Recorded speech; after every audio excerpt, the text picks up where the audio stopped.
Hello everyone, welcome to this lecture on membrane potential. At the end of this lecture, you will know about what exactly is membrane potential, how do you measure the membrane potential and what are its functions, various types of membrane potential, how is the action potential generated, how nerves conduct their impulse, why do muscles contract, the structure of a skeletal muscle fiber, and the mechanism behind contraction and relaxation of muscles.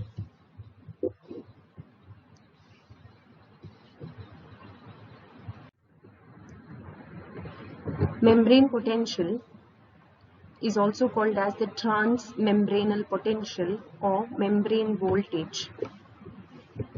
It is basically the difference in electric potential between the inside and outside of a biological cell. So, before you exactly know what is membrane potential, you should know what is electric potential difference. An electric potential difference arises when there is a difference in charges across two locations, and that is measured in volts. So membrane potential basically arises due to the difference in positively charged ions and negatively charged ions across the membrane of a biological cell. And in general, the transmembranal potential value is negative in the cell interior. It is always a non-zero value and it is between minus 40 millivolt to minus 80 millivolt. Okay, so this is how you have electric potential difference. The membrane potential across the cell depends on three major factors. The first factor is the concentration of these charged ions across the cell membrane. Here you can see that this is your cell membrane, and inside the cell, that is called as intracellular, okay, inside the cell, you have lot of charged ions as well as there are charged ions outside the cell. So the difference in the concentration of these ions gives rise to the membrane potential or the electropotential difference. The second important factor is the permeability or the ability of the cell membrane to allow the transfer of these ions across it into the cell by means of specific ion gates or specific ion channels. There are two types. One is transport of proteins and the second one is gated channels. So through these two channels, the transfer of ions across the cell membrane occurs. And the third factor is the activity of these pumps, that is your specific ion channels. You have electrogenic pumps, two basic electrogenic pumps, that is the sodium potassium pump and the calcium transport pump. This helps in the transfer of these charged ions across the cell membrane, thereby resulting in the maintaining of the ion concentrations. So these are the three main factors on which your membrane potential depends. So now let us see how the membrane potential is measured. The membrane potential is measured in terms of this equation, which mainly depends on two aspects, that is the permeability of the cell membrane for these three ions, that is potassium, sodium and calcium, and the concentration of these ions in the cell across the cell membrane. So here you can see that the permeability of the cell membrane for potassium is maximum, followed by that of sodium and chlorine.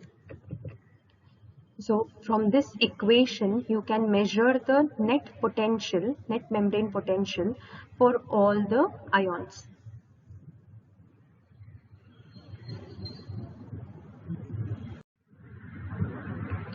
There are two basic functions of your membrane potential. First one is, membrane potential is basically electropotential difference. So this allows the cell to function exactly like a battery, and you know that your cell has different organelles such as mitochondria, Golgi complex, etc. So the membrane potential provides the power for these organelles to function. And the second important function is that you have electrically excitable cells such as neurons, that is your brain cells, and your muscle cells. So the transmission of signals, that is signal from the brain neurons to different parts of the body,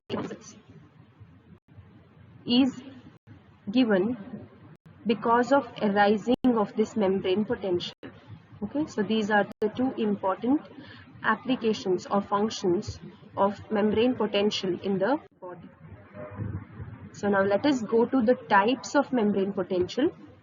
There are two types of membrane potential. First is the resting potential, that is your voltage difference across the cell membrane when your cell is at rest.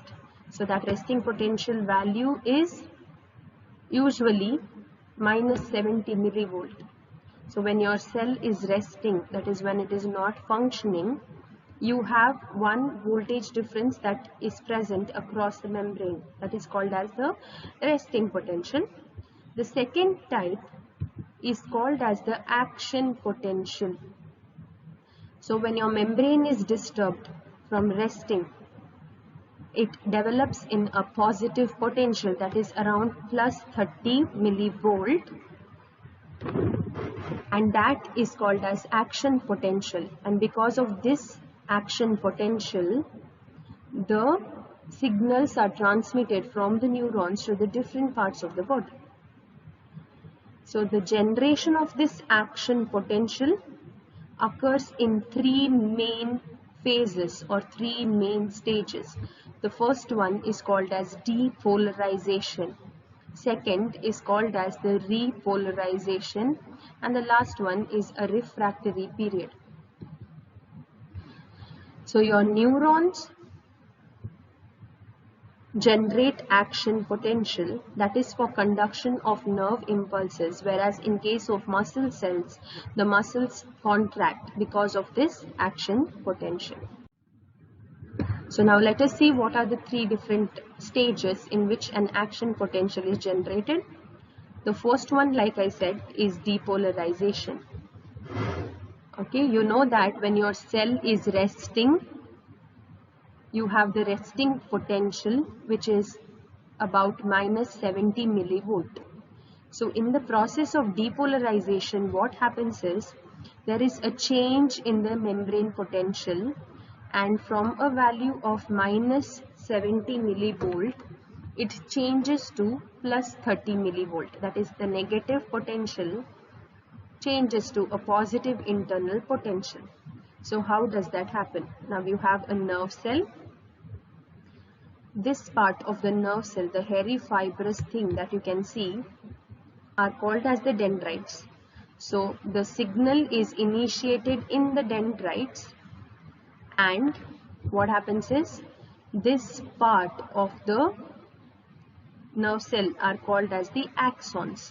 So you have your sodium channel, which I have shown you in the previous slide, that opens, and what happens is all the sodium which is present outside the cell will come inside the cell. Okay, so this is how the cell looks like before the sodium channel is opened.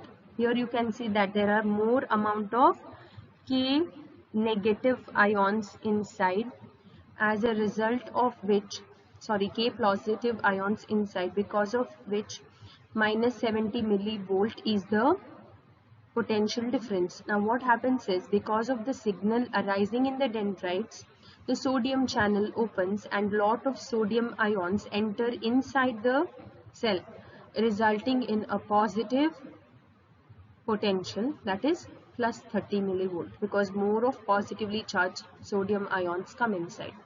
So this first stage is called as the depolarization, wherein the action potential is generated. Now the second step is repolarization. Now in repolarization, what happens is, once the plus 30 millivolt potential difference is occurred, immediately there is reversal of the membrane potential to its initial resting value, which is minus 70 millivolt. So how does this happen? Again, the potassium channels open now. Okay, the second channel, that is the potassium channels, open now. So before, what had happened is, most of the sodium ions and potassium ions are inside the cell. So when the potassium channel opens in the axons, all the potassium ions which were inside, they will go outside the cell. So what happens is, more and more negative potential is created, and a value of about minus 70 to minus 80 millivolt is generated, which is same as your initial resting potential. So in repolarization, what happens is, the positive potential which is generated during depolarization is reversed, and your initial value, that is the resting potential, arises. Okay, so this is the second step, that is called as the repolarization. The third step, that is the refractory period, is a small short break or time that is taken before the next repolarization process. Okay, so this is one entire cycle, and after one cycle finishes, a small break period is given, that is called as the refractory period. So now let us see how the conduction of nerve impulse happens. So your action potentials are generated in the starting part of your axon, and it travels along the entire axon till the base. Okay, so first here you can see depolarization occurs at one segment, and this results the opening of channels in the next segment. So this is what happens. One area there is depolarization. Immediately when there is repolarization, the next section of channels open in the axon, resulting in depolarization, and this process continues. So now here you have depolarization, repolarization, and whatever had repolarized comes back to resting. So this is how the current, right, the electric potential difference travels along the entire length of the nerve, and this is called as the nerve impulse. So basically nerve impulse are action potentials that move along the entire length of an axon as a wave of depolarization. Okay, so this is how the nerve impulse is conducted. We will see how exactly that happens. Okay, so you know that these are the dendrites. Here the signal is initiated, and the current or the electric potential difference spreads across the entire length of the neuron like this. Okay, so that was about how a nerve impulse is generated. Now let us see muscle contraction. First, why do muscles contract? Muscles contract when you have to perform some work. So there are two types of muscle contraction. First is called as isotonic contraction. So muscles, when they contract, movement happens, and that type of contraction is called as isotonic contraction.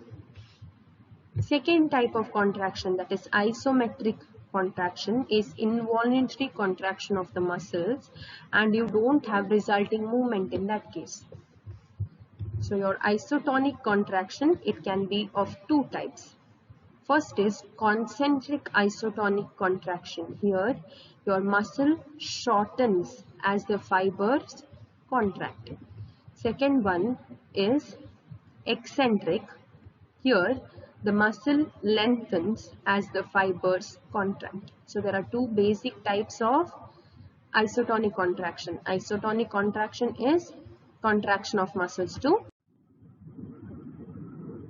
Before we study about muscle contraction, we must know the structure of a skeletal muscle fiber. This is how a muscle fiber looks like. It consists of many small fibrils which are called as myofibrils. The cell membrane of a muscle fiber is called as the sarcolemma. Within these myofibrils, there are organelles called as sarcoplasmic reticulum. One section of a myofibril which is marked here is called as a sarcomere. The myofibril is made up of two proteins called as myosin and actin. The muscle contraction occurs because of sliding of these myosin and actin proteins over one another.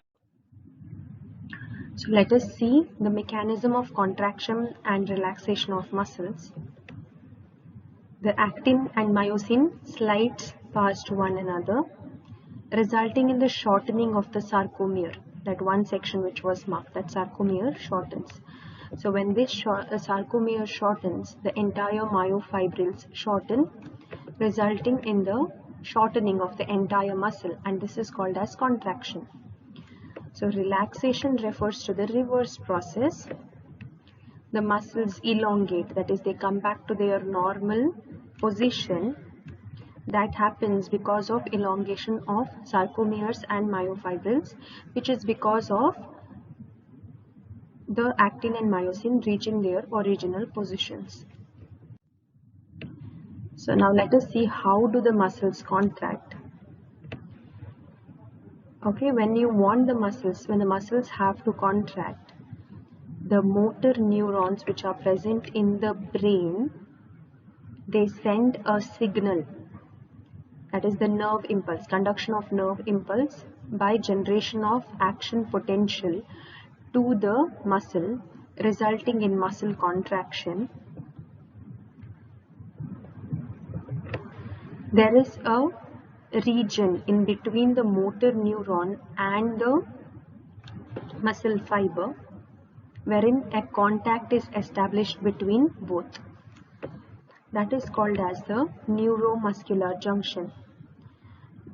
The nerve cells, as you have seen the structure, they have the axon. So the terminal region of the axon from the spinal cord of a human being, it attaches to the muscle fiber in the sarcolemma. Sarcolemma is the cell membrane. So this attachment of the axon terminal to the sarcolemma of the muscle fiber forms a neuromuscular junction. So the neuromuscular junction is the region where the motor neuron will transmit the nerve impulse or the action potential to the muscle fiber, resulting in its contraction. The entire mechanism of this is explained in this particular slide. So here you can see step 1, the action potential or the nerve impulse that we studied in the previous slide, that is generated because of the signals being initiated in the dendrites of the nerve cell. So it reaches the neuromuscular junction here.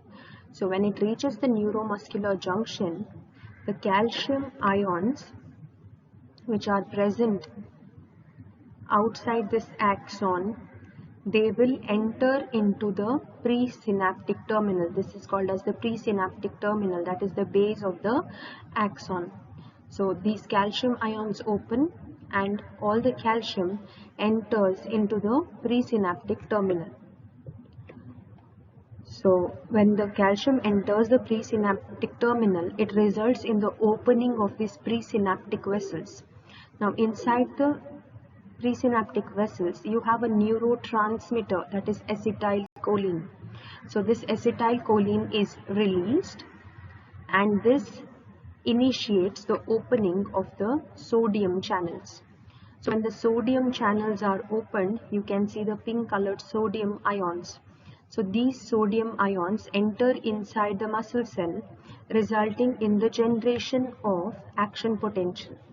So now in the muscle fiber also you have generation of transmembranal potential, positive transmembranal potential called as the action potential. So now this action potential spreads along the entire length of the sarcolemma and it reaches into the T tubule, through which it covers the entire muscle fiber sarcolemma. So in the next step, what happens is the calcium which had entered the presynaptic terminal, now it enters through the sarcoplasmic reticulum. Okay, it completely enters into the sarcoplasmic reticulum and attaches to troponin, that is a part on the actin. Actin is one of the proteins that is constituting the myofibril. So this calcium ion, when it attaches to troponin, which is present on the actin, these are the troponin molecules on the actin, it results in breakdown of ATP, that is adenosine triphosphate. So when it breaks down to form ADP plus PI, energy is released, that is step number 8. So because of this release of energy, the head of the myosin, okay, that is your second protein which is present, it moves back. So when it moves back, it results in sliding of actin over it. Like I said, sliding of actin and myosin over each other results in the shortening of the sarcomeres, thereby resulting in the shortening of the myofibril and the entire muscle, which results in muscle contraction. Okay, so this is how action potential is responsible for generation of nerve impulse as well as causing movement by muscles. With this, you have reached the end of the topic potential. Thank you.